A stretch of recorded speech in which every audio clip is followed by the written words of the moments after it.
Were it not for China's voracious appetite for Buicks, the company very well could have gone the same way as Pontiac, Oldsmobile and Saturn. It didn't, and it's thriving. On this edition of Test Drive, the Buick Enclave.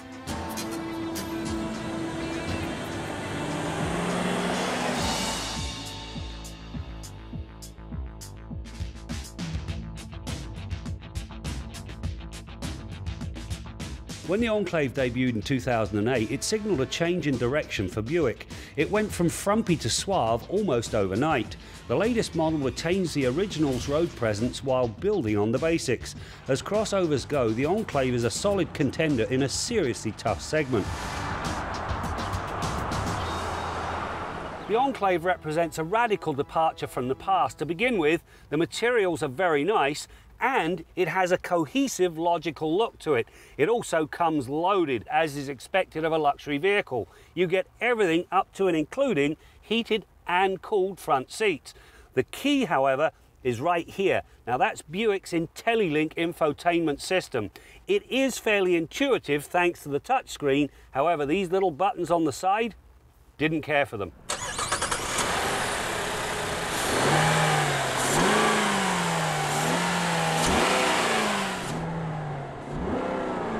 The Enclave is powered by a 3.6-litre V6 engine that makes 288 horsepower and 270 pound-feet of torque.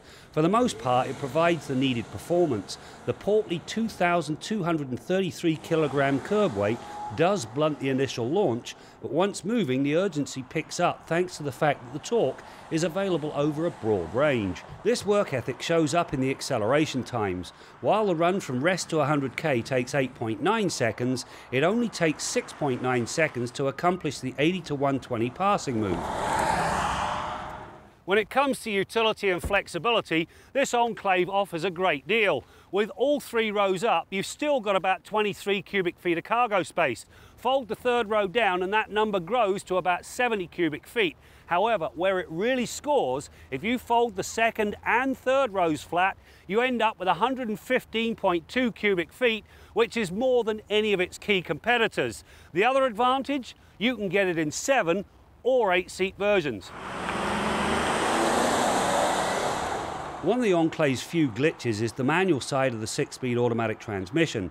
To use it, the driver must first select L and then fumble with a fiddly toggle switch on the left side of the shifter. It's so naff it's not worth having. The optional all-wheel drive system is well worth taking, as it brings better stability across the entire driving range. While it is a front drive system under normal conditions, it shuttles the power around quickly enough it remains virtually invisible to the driver, even when shifting from tarmac to gravel surfaces at speed.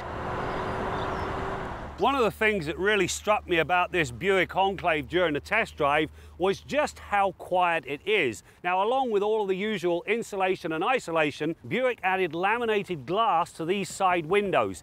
It does a very good job of blocking extraneous noise. So good, in fact, that Buick claims that this thing is quieter than a Lexus. And you know what? I've got no reason to doubt them. Perhaps most surprising is the Enclave succeeds in the handling department, feeling almost European in nature.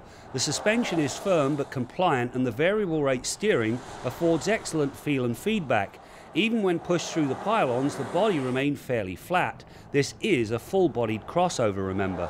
The up-level 255/55 R20 tyres then pushed understeer well out, considering the curb weight and the fact that 55% of it sits over the front wheels. If you're in the market for a 7-seat vehicle and you do not want to drive a minivan, like many people, this Buick Enclave does a very credible job of fulfilling that need. It is large, it is versatile, it is very comfortable, and it handles remarkably well. But above all, it's as quiet as a church mouse.